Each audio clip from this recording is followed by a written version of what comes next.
So in today's video, I'm going to discuss one way in which the first noble truth, that life is in a certain way unsatisfactory, is itself liberating, coming right up.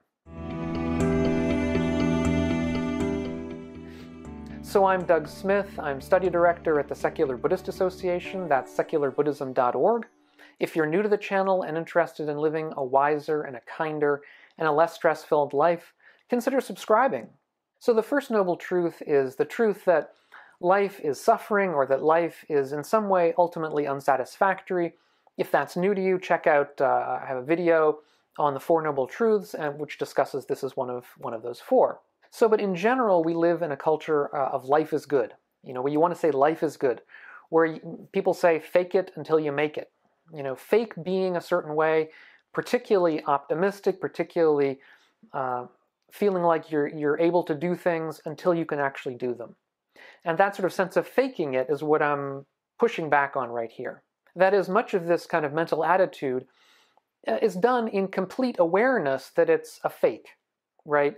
So we know when every day in the morning you come in to work, to seeing friends, how are you? Good, I'm doing fine. And we know that that's not necessarily true, that oftentimes, or sometimes anyway, we may not be doing so good. We may not be feeling so fine.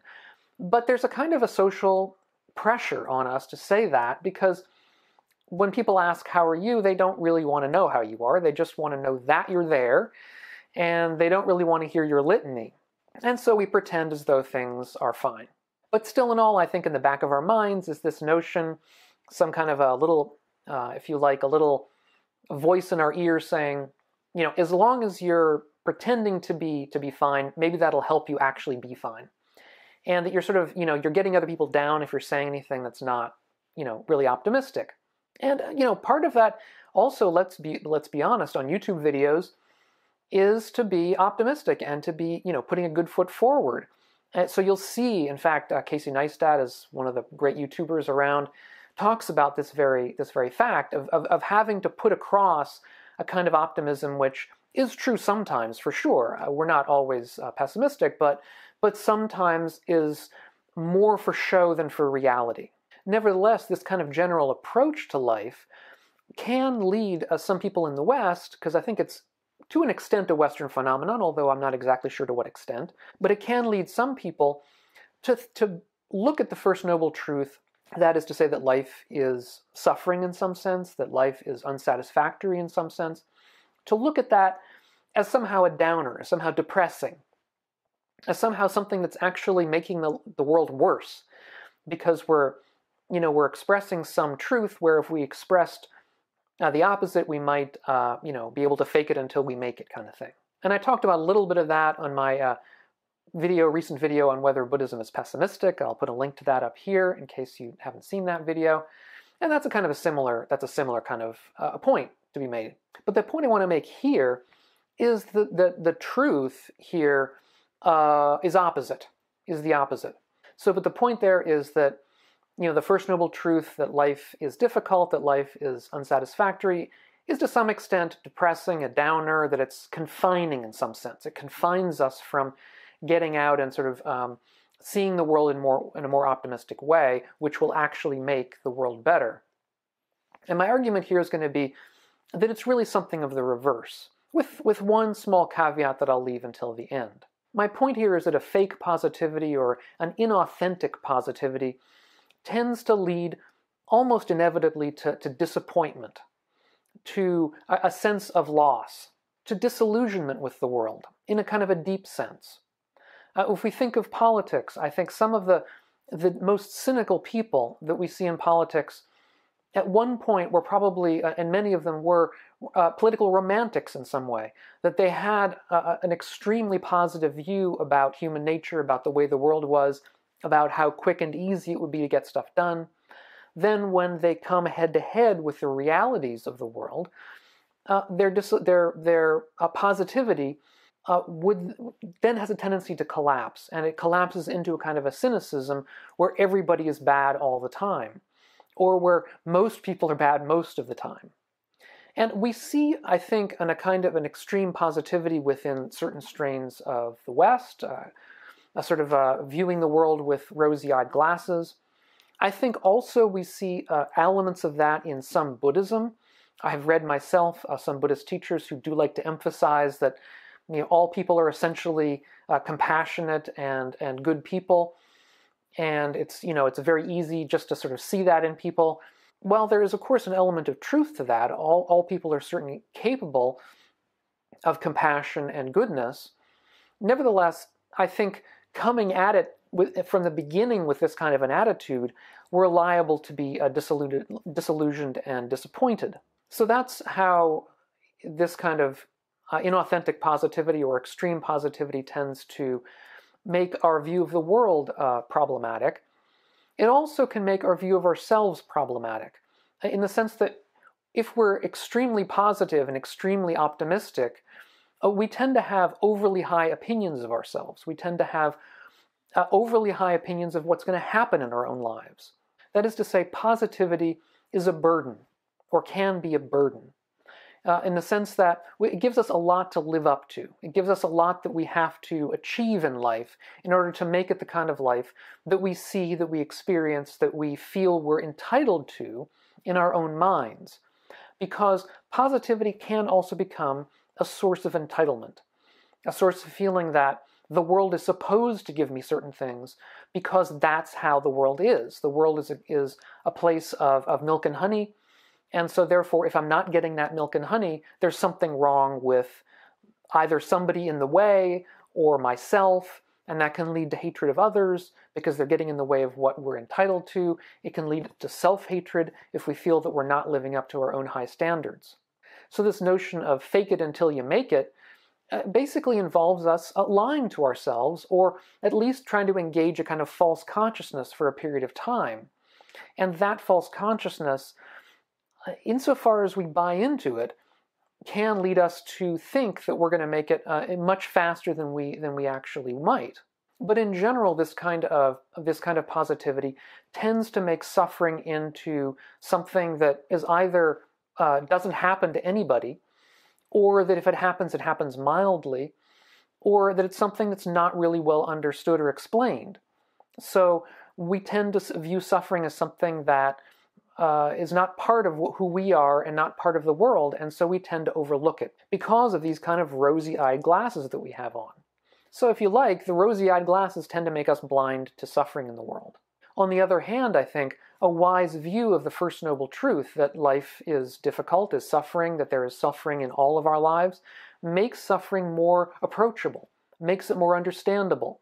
It makes us, if you like, relax from a position of having to live up to standards that may be actually impossible to live up to. It makes us leave behind this notion of this privilege, that we're privileged to get all of the milk and honey out of life, and understand that life for all of us involves difficulty, involves suffering, involves a sense of unsatisfactoriness. And it makes it easier for us to see suffering objectively rather than to personalize it, which makes the suffering worse. There's a very famous story in early Buddhism, not the earliest stratum of Buddhism, it comes from the commentaries, but it's a wonderful story of Kisa Gotami and the mustard seed. It's a young woman who has gone through a lot of trials and tribulations in her life. She's lost her husband, she's lost several of her children, and where we're sort of coming at the story here in the commentaries is her youngest son, I believe, has died, and she's just not able to accept it. So she's carrying the body of her dead son around with her, looking for somebody to revive him. And so she goes to the Buddha in this story and asks the Buddha to revive her dead son for her. And the Buddha says, I can do that. All you need to do is to get me some mustard seeds, or a mustard seed. Just get it from a household in the area where nobody has suffered death. And so, with some expectation, she goes around to the local houses, and she'll knock on the door and she'll ask, do you have some mustard seeds? I need some mustard seeds to make a potion for my son. And they'll say, of course we have mustard seeds. And she'll say, well, wait a second, has anyone experienced death in your household? And they will say, yes, of course, my parents died, I lost a child. And so she says, well, then I can't accept it from you. I need it from somebody who has not experienced these things. And so she goes to the second house, and the same thing happens. And she goes to the third house, and the same thing happens. And as the day goes on, she slowly becomes aware of the universality of death, of the universality of the kind of suffering that she is going through. And so she wakes up to this universality and realizes it as an objective phenomenon. It's not something just about her. It's not something personal to her situation, but something that everybody goes through. And so she says in this commentary, she says, it's not just a truth for one village or town, nor is it a truth for a single family, but for every world settled by gods and humans. This indeed is what is true, impermanence. Impermanence, that all things come to an end, that all of us experience suffering, that all of us experience death. This is just simply part of the objective furniture of the world. It's part of, if you like, the Dharma, where we understand the Dharma as the law of nature, the law of the way things happen in the world. And so this understanding of the First Noble Truth, that life is unsatisfactory, that life involves suffering because of this impermanent nature of reality, it frees her from having to feel that the suffering was hers alone, and opens her up into a wider world of unity with her fellow humans. And that's the way that I think we can look at the First Noble Truth as liberating on its own, if we simply see it with wisdom. Now, of course, whether or not it leads to final liberation is another issue.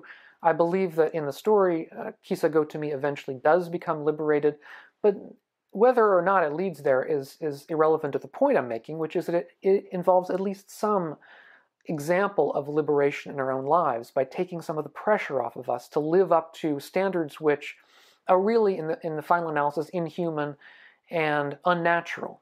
Now, I said, of course, that there's one caveat here. There's one way in which, although a sort of a fake or inauthentic life is good kind of mentality can be very problematic and unhealthy, nevertheless, there certainly is a great deal of room for what we might call wise optimism, which is a view of confidence that right view and right intention and right effort along the path will make a difference. Wise confidence, of course, comes not from blind faith or anything like that. It doesn't come from a simple will to believe, which I think is impossible for many or most or even all of us, but rather comes from a vision or a seeing of the way practice works in our own lives, that we begin to see ourselves relaxing around stressful situations that would have been a problem to us in the past, and they're now less of a problem.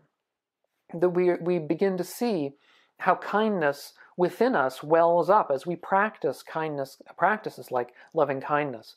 And then we see our ability to be kind with others increasing in certain ways. And we see our wisdom also increasing as well as we come to terms with the fact that life is always changing, that life is never completely satisfactory on its own. And as we come to terms with that, we see that kind of wisdom grow up. We see stress release. We see kindness increase. And as these things go on, we do have more of a sense of optimism arising, but again, a wise optimism. And that is, of course, a great help along the path, because then we can at least put to one side cynicism. We can put to one side depressing ruminations, and instead see the world for what it is, which is, of course, imperfect always, but at least something that we can work with in our lives on the path. So, what do you think of that reformation of the First Noble Truth, or sort of looking at it from a different angle as something that actually can free us? I'd be interested to hear your comments. So, thanks so much again for being here. Thanks so much to all my Patreon supporters. It's wonderful to have all of your support. And if you're interested, take a look. It's linked down here below. I do stuff. I put links up to, or small little articles, if I see something on the web that I think you guys might be interested in. Thanks again also for your comments. Thanks for everybody who distributes the links to this on different platforms. I always enjoy seeing that around and bringing new people here, of course. So thanks again, and we'll catch you on the next video. Meanwhile, be well.